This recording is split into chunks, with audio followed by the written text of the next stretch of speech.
I want to talk to you about why I believe most people won't make it in 2024. And not just in 2024, but they may not make it throughout the course of their lifetime.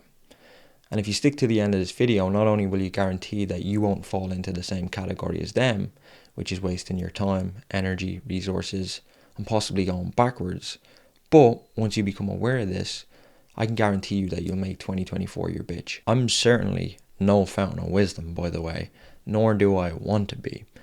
In fact, I'm only making this video because this happened to me before, and I've noticed over the last, 12 to 18 months, just from observing people, hearing people, seeing stuff online, people are making the same mistake I was. And I'm sick and tired of having to repeat the same thing that I'm about to mention. So I said, you know what? It'd be so much fucking easier if I make a YouTube video. So you're going to want to hear this. Stick with me. This applies to the vast majority of people, still even including me sometimes. So over the last 15 months, a lot of people have been coming to me for help, right?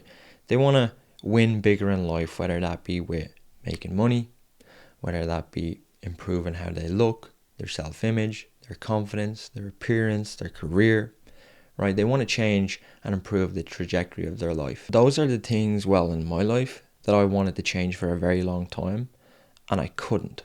Even though I'd commit more than most people, I'd learn more about the topic than they would, I'd like to believe that I have the smarts, I'd like to believe that I'm a hard worker, but somehow, no matter how much I tried, I could never get the traction that I wanted. And it was really frustrating because I'd put in so much work. It wasn't that I wasn't putting in the hours, okay? I'd know so much about the topic that I was trying to make progress on, whether it be in business, health, and I'd be doing everything, but somehow I wouldn't be moving the needle. I'd be putting in my time, energy, resources, money, all the skin in the game, but yeah, I wasn't making progress. I had the perfect plan. The wheels were spinning. There was a lot of motion, but I wasn't really going anywhere, if that makes sense. Let me give you an example. I wanted to get in good shape for a long time and I couldn't. Go to the gym. I'd know all the workouts, right? Bro split, push-pull legs, upper lower, German volume training, you name it, I've done them, right? Didn't work. Then I'd get all the supplements. BCAAs, creatine, pre-workout, I drink the monsters, I take all those things that make you tingle, I'd have the Apple Watch, I'd know my heart rate, hired a PT, I'd studied all the classic bodybuilders. In fact, when I was doing some of the PT sessions, I actually felt I knew more than the PTs and I had no qualifications. But yeah, I was doing all this, going through the motions, and I still wasn't getting in good shape. And then you'd have guys coming into the gym that didn't know as much as me, weren't putting in as much effort as me, and they were in way better shape. And I'm not going to lie, this pissed me off because I knew so much more than these guys, down to the 1%. I felt like I was overqualified. And it was the same even when I was in business. I'd be giving all these people advice and they were probably saying to themselves, you know what, this kid's fucking fairly smart. You know, I'd know everything about how to deliver a great product or service. I'd have a great website. I'd know all the funnel hacks. I'd be on all the email lists. I'd signed up for every webinar. I'd worked personally with all the mentors like Ty Lopez, Grant Cardone. Essentially, I had more knowledge, more money invested, more skin in the game, more hours in the game, but yet I wasn't able to generate a penny myself. I was able to give people all these great ideas and advice, but yet I couldn't make money. Same with when I played golf. I'd have the best equipment. I bought all the brand new Titleist irons. I'd watch all the videos. I'd fucking understand this thing down to a science, but yet I couldn't improve my game. The same with running. And this fucking sickened me. Sickened my stomach.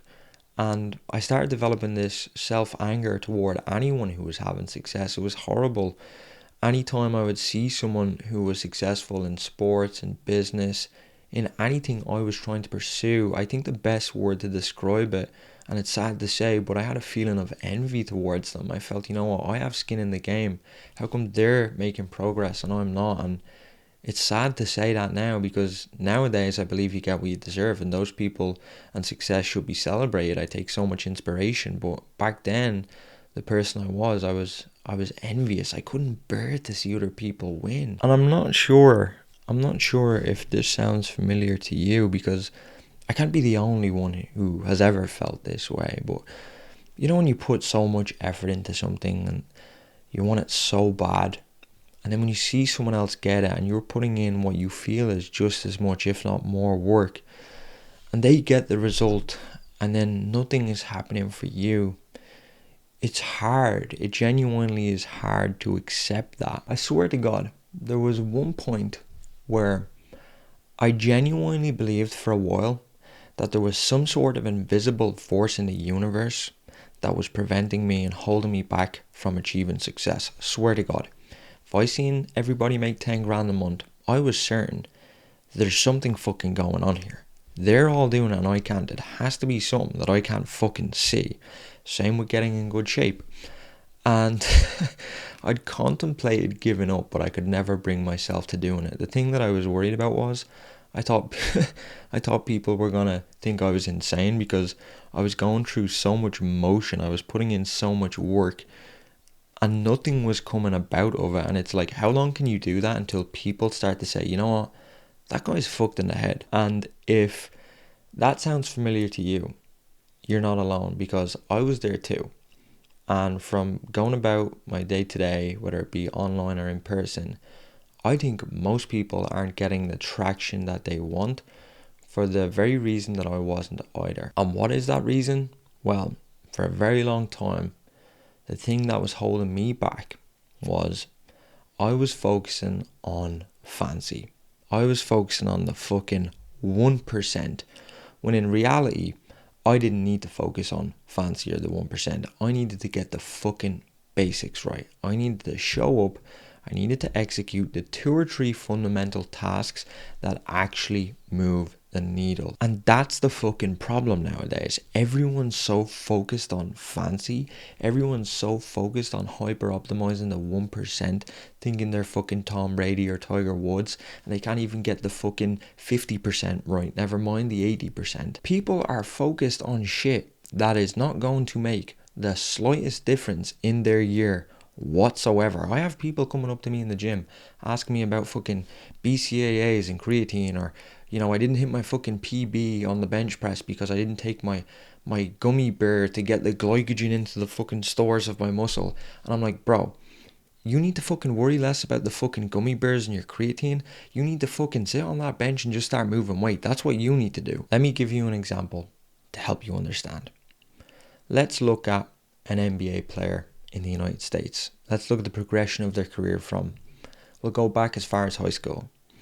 When they were in high school and they wanted to get to the NBA, when they were rising through the ranks, what do you think it was that got them to, say, college basketball?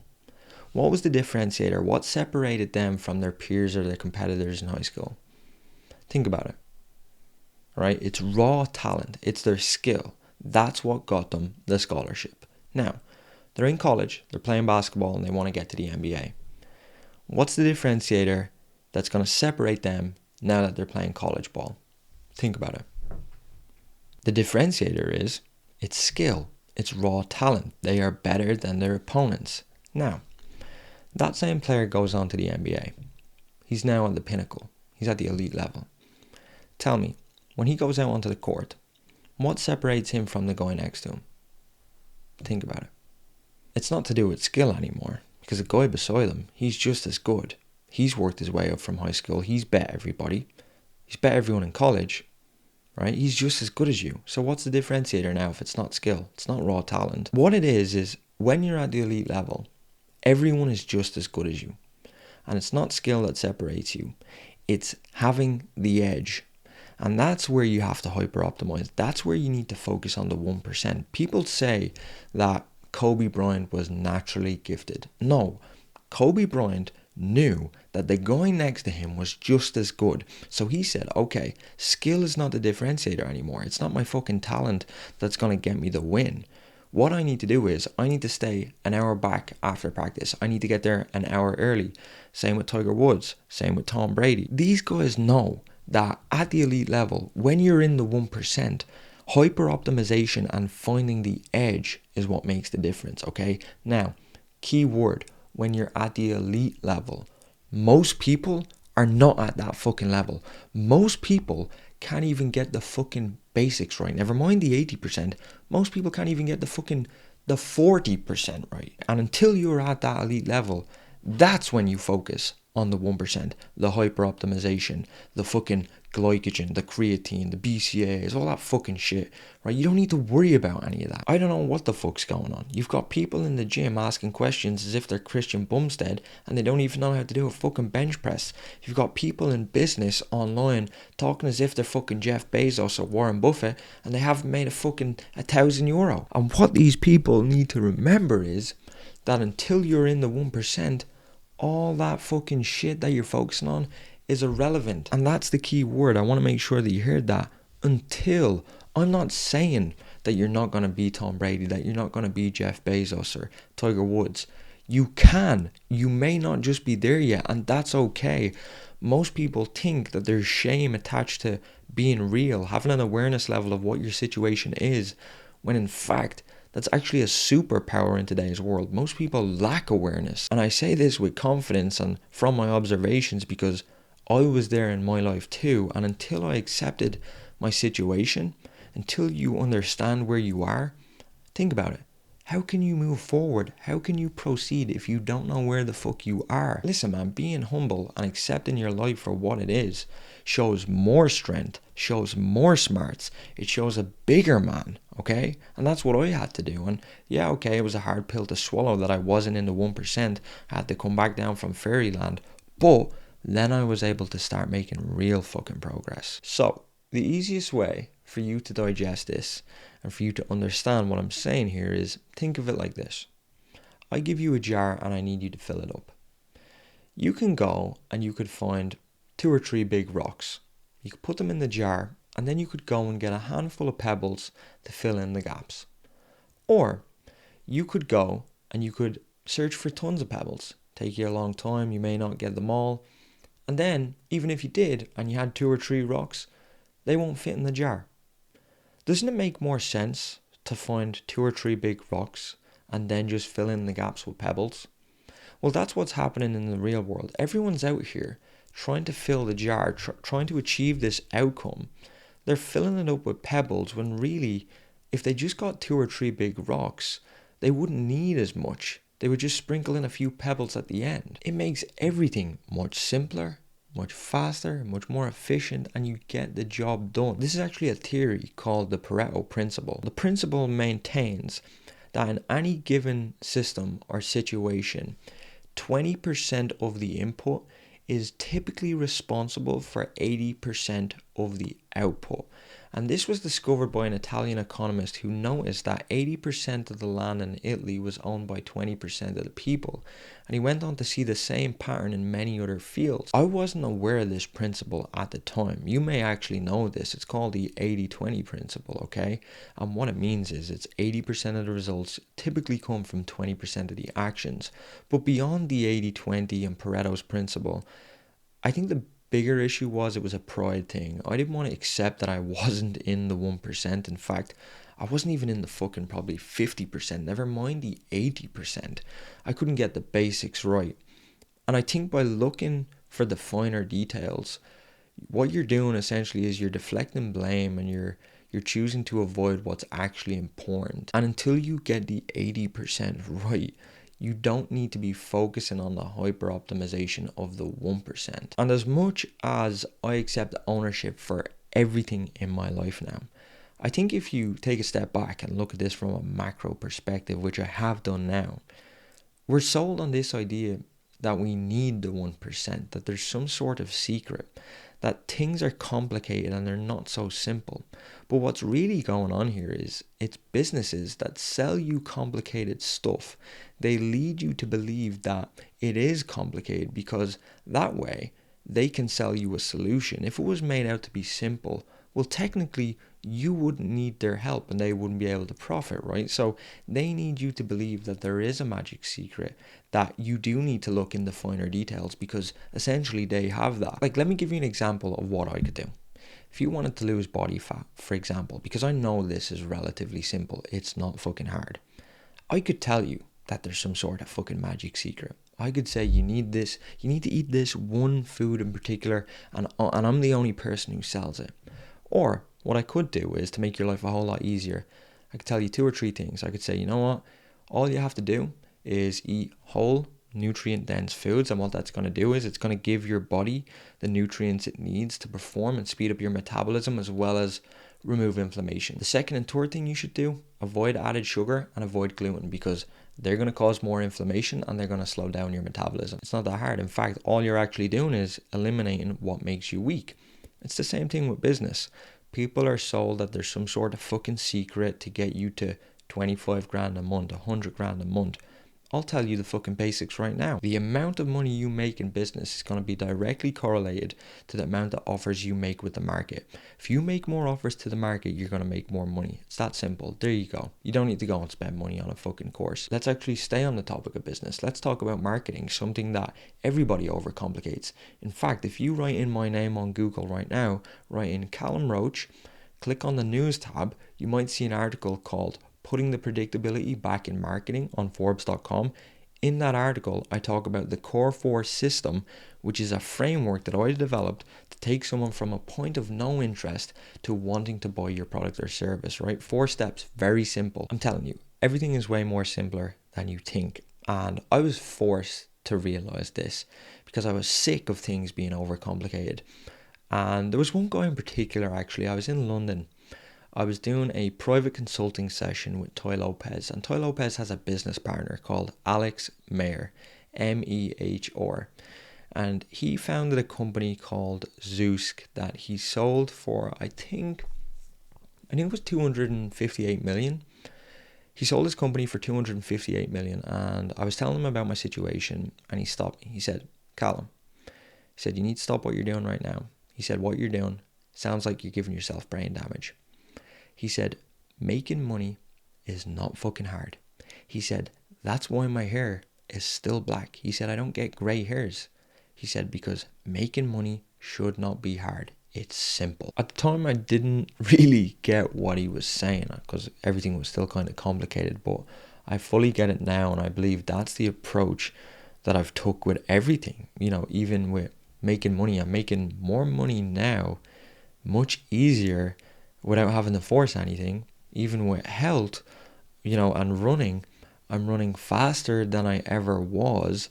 I just ran 10 kilometers in like 39 minutes and 52 seconds recently. My first ever race that my buddy got me to sign up for, and I broke sub 40 minutes, which I would have never even contemplated being able to do. I'm in the best shape of my life without even trying. But what's been the best change and what's been most important overall is the person who I've become. And I don't ever, and I haven't had the feeling of envy towards anyone in probably over 2.5 years, and that's been the best part. I'm content with who I am, because envy essentially stems from 2 things. Number 1, you either tell yourself that you don't want what another person has, but deep down you do, and therefore that creates a feeling of envy toward them because you're living a lie. Or the second thing is you have a feeling of envy because they are in the same field as you. They're working harder than you, but you can't come to terms with the effort you're putting in, and therefore that creates envy. But now I don't have to worry about either of those outcomes, because number 1, I know exactly what I want, I know who I am, and I'm very happy with that. And number 2, I know that I'm putting in as much work as possible in the right areas, so I have no reason to feel that way. In fact, whenever I see anybody having success nowadays, it puts a smile on my face. I'm now the type of person that I'll just go over to random people. If I see someone like, you know, putting in a lot of work in the gym or online, I'm the first person to congratulate them. And I think that's what we need more of in the world today. And I think that's why I'm making these videos. Just as I say this, I think I'm making these videos because I'm almost talking to my younger self. I wish I could talk to him and tell him all this. I swear I have goosebumps now as I say this, but I wish I could just go over, tell him what I just told you, and give him a pat on the back. And yeah, I kind of feel sorry for him in a way. At the same time, as I said, we're sold on this idea that we need the finer stuff, that it's all overcomplicated and it's not so simple, when in reality it is. All you need to do is find those 2 or 3 big rocks. Once you do that, get a handful of pebbles, you'll find that it wasn't as hard as you thought, and that's what will make not only the difference in 2024, but the difference in the rest of your life.